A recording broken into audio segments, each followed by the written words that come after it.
Hey guys, Stylosa here. This is the Ana buff. We're going to discuss this in the video because this is absolutely huge. What you're going to see throughout this video clip is examples of me using the Nano Boost in a completely different way. You use this now to almost save people. It's like the ultimate hero, well, zero to hero. I was going to say hero to zero. That's not what you want. Zero to hero. So you're about to die. Suddenly you get Nano Boosted. You hear Ana scream, "Get in there, you're powered up," or "You're powered up, get in there," whatever she says.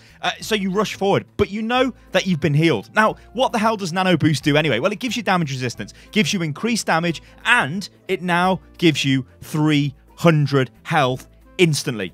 It doesn't give you extra health, it just heals you up by 300. Ana is known as the burst healer. She has the highest burst healing potential in the entire game. With Nano Boost now, it's just gone to another level. Now, obviously, that's her ultimate, right? So if you're going to Nano Boost somebody, what you're looking for is, are they low on health? Do they need the heal? Or is it an ultimate we can work with Nano Boost just to give the extra damage boost to, that they don't necessarily need the heal? I've got a couple of issues with this, though. I think Ana's in a much better place than she's ever been in. I mean, this Nano Boost is completely different because you think about the old Nano Boost, it was a purely offensive ultimate. Even though it had damage reduction, it was still purely offensive. Now, what I mean by that is you would use it to do damage. You wouldn't use it to prevent damage. Most of the other supports, in fact, all of the other healing supports in the game have defensive ultimates. Ultimates that are designed to stop the enemy doing damage to us. Look at Zen. Look at Mercy. You know, I'm not going to go on. Look at Lucio. I've just gone on though, haven't I? Look at Brigitte. You know, they all do something to increase the defense. Now, actually, Ana kind of did tick this box because she does give you damage resistance, but is that really enough? You're not going to use Nano Boost to survive some sort of crazy ultimate combo because, well, only one person's going to survive, right? Not that good. The fact remains, though, she's in a much better place. This is now an interesting ultimate to use, and it's got different types of uses. Now, I touched on this at the start of the video. It's not something you look at now and think, well, I'm going to use it just for damage boost combos. So I'm going to maybe boost Reaper as he Death Blossoms. I'm going to maybe boost Pharaoh as she ultimates, or maybe Soldier 76 or something like that.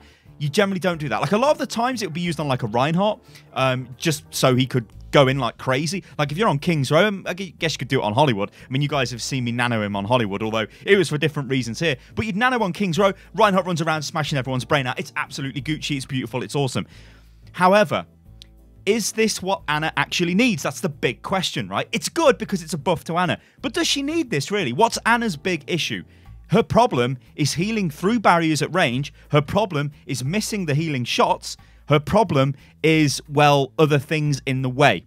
Now, this has been addressed recently from your ally's perspective. So if an ally has full health and you fire at them, you do not impact with the dart. It causes no healing on them. Now, there's pros and cons to that. The con would be you can't pre-heal. So you can't fire into a target that's full health, expecting it to take damage, then it instantly gets healed the moment it takes damage. Now a target has to take damage. So in a way, a little bit of a minor nerf there. The thing is, though, is other enemy players, when they get into a big mess, with Hammond, he's a big target. Now, you'll see in this video clip, I put Hammond to sleep a hell of a lot because, well, it's very easy to put Hammond to sleep. He's a massive target. But also that means when I'm trying to heal, sometimes I will hit enemy targets, and that is not great. That really scuppers your healing output. Now, Ana's got really high burst healing for a reason, because it offsets the fact that you will miss your shots every now and again. So you might miss, then suddenly you can hit and do damage, especially if you hit them with a grenade and they've got the healing buff on them. You're going to do even more healing. So that's how she kind of makes up for the fact that you miss. And also, don't forget, when you use the scope, so you go into hit scan Ana mode, anywhere in the triangle, that will land as a friendly target heal. So there's a little bit of almost aim assist going on there, which does help. Obviously, firing from the hip doesn't have that, so it's more difficult to hit. So how could they have changed Ana's ultimate? This is the part of the video where I want to discuss this, because there's a lot of options you could do here. And one of the simple ones is, on the PTR a while ago, you could Nano Boost yourself. And of course, this went to live. Now, everybody at the time was like, oh my God, you can Nano Boost yourself, because they were doing it in the training range where you're on your own. In fact, you can only do that when you are in deathmatch, when you're on your own in deathmatch. It's a way of giving Ana the ability to use her ultimate, because every other hero in the game could use their ultimate. So now, yeah, she can, well, Nano Boost herself. That's awesome. That's great. Why not let her do that in a normal game? Like, why can't she do that anyway? That might open up some really interesting possibilities. Imagine if Ana gets dove upon by multiple targets.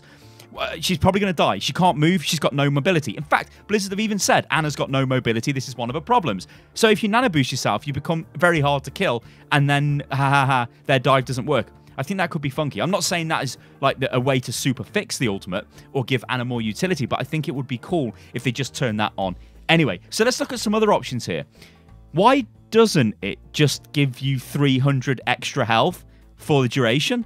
Think about this as well. Ana has got awesome burst healing. If you've got a big target, or even a little target, it doesn't matter. Like, let's say 150 HP Tracer, right? So you're going to nano her. This is going to turn her into a 450 HP Tracer, but it doesn't heal her up to that amount. You have to then heal her. So if you nano her, she gets the damage boost, she gets the damage resistance, then you have to keep healing her to bring her back up to that maximum. And while it lasts, that's a 450 health Tracer.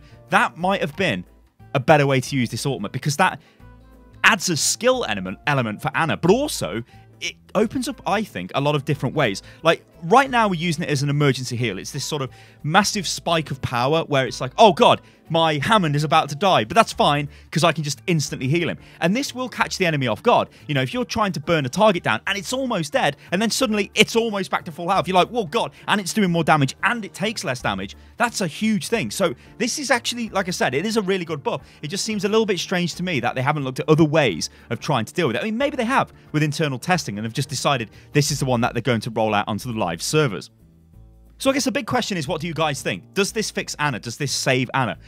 Ana gets a lot of the, like when I play Overwatch, I'm playing sort of mid-master, high-master, and one of my accounts is in low GM. But when I play on those accounts, I get, Ana is always absolutely attacked. If anybody picks Ana, the team are like, get off Ana, you throw in the game. And they'll even report people for playing Ana. And I think that's a bit extreme. But I kind of understand why they do that, because they want to see, well, Mercy or another support instead of Ana, or a Moira, somebody who can put out consistent healing, because they know Ana is inconsistent. The question is, does this actually fix the inconsistencies? I don't think it does. I think it gives her a nice, interesting, different ultimate, but it doesn't really fix the Ana.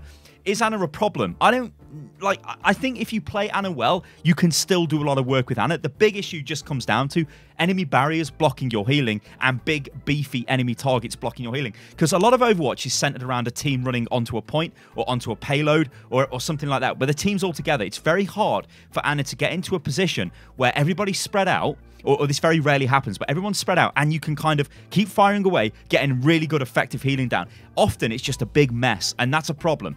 You know, maybe they could introduce some sort of, I don't know, AoE splash healing off a dart when it goes in. It sort of explodes and it hits the target. Maybe something like that could help. Guys, let me know what you think about this in the comments below, especially if you're an Ana player. If you're an Ana main, then go crazy in the comments below. Let me know what you think about this. It is a huge change, and it is finally getting buffed, and this is great. And remember as well, on the PTR, there's nerfs to Mercy, which obviously means that Ana might be a little bit more favorable because she's got more, well, burst healing. And it looks like that's definitely what they're doing with Ana. When we look at heroes' fantasies, or the fantasy of a hero, Ana having a burst heal on her ultimate does kind of make sense in that way, because she is the burst healer. Alright guys, I've been Stylosa, this is Unit Lost. If you enjoyed the video, then let me know what you think about it in the comments below, and make sure you hit the bell so you get updated to all of my videos when they go live. And of course, you can follow me on Twitter, which is @UnitLostGaming. Alright guys, I'll catch you lot on the next one. Toodaloo.